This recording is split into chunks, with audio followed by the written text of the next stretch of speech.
এই পৃথিবী বদলাচ্ছে প্রতিদিন। মানুষ এগুচ্ছে, প্রযুক্তিও এগুচ্ছে, কিন্তু কোথাও যেন কোনো কিছু হারিয়ে যাচ্ছে। আমরা সময়টাকে ধরতে গিয়েই হয়তো মানুষটাকেই হারিয়ে ফেলছি। সময় এবং মানুষ উভয়কে সমান গুরুত্ব দিতে হবে। একদিন এক সকাল বেলায় ছোট্ট রায়ান তার প্রিয় দাদুর পাশে বসে প্রশ্ন করলো, আচ্ছা দাদু, তোমাদের সময় তো মোবাইল ইন্টারনেট কিছুই ছিল না, তখন তোমরা আনন্দ পেতে কিভাবে? দাদু তখন হেসে কোমল কণ্ঠে বলল, আমরা মানুষ নিয়ে সময় কাটাতাম রায়ান। বন্ধু মানে ছিল পাশে থাকা মানুষ, সময় মানে ছিল একে অপরের জন্য থাকা। এখন সবাই কাছে থেকেও যেন অনেক দূরে। রায়ান চুপ হয়ে গেল। মনে হলো সে যেন প্রথমবার সময়কে অন্য চোখে দেখছে।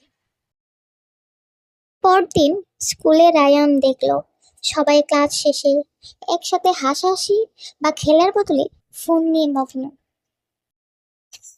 সুমন উত্তেজিত অবস্থায় বলল, শোন রায়ান, আমি আজ গেমসে নতুন লেভেল পার করেছি। সাথে বলল, আর আমি ইনস্টাতে 1000 ফলোয়ার পেয়ে গেছি। চলো না মাঠে গিয়ে একটু খেলি, আসল আনন্দটা ফিরিয়ে আনি। কিন্তু কেউ রাজি হলো না, তাই সে একাই মাঠে গেল।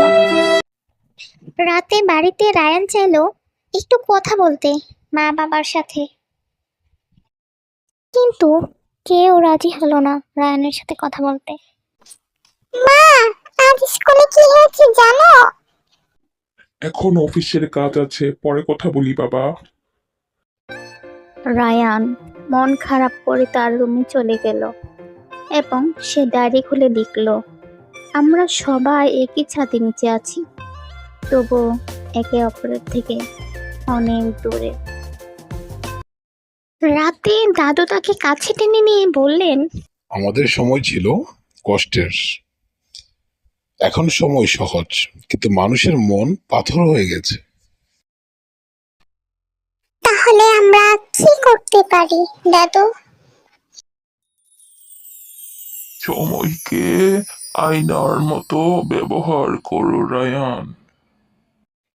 পরের দিন রায়ান স্কুলে সবাইকে বলল, আজ একদিন ফোন না ছুঁই, চলো মাঠে যাই, গল্প করি, আসল বন্ধুত্ব ফিরিয়ে আনি। শুরুতে কেউ রাজি হয়নি, কিন্তু রায়ানের সাহস দেখে বন্ধুরা ধীরে ধীরে একে একে যোগ দিল। তারা খেললো, হাসলো, কথা বলল, আর এক অদ্ভুত শান্তি ফিরে এলো তাদের মুখে।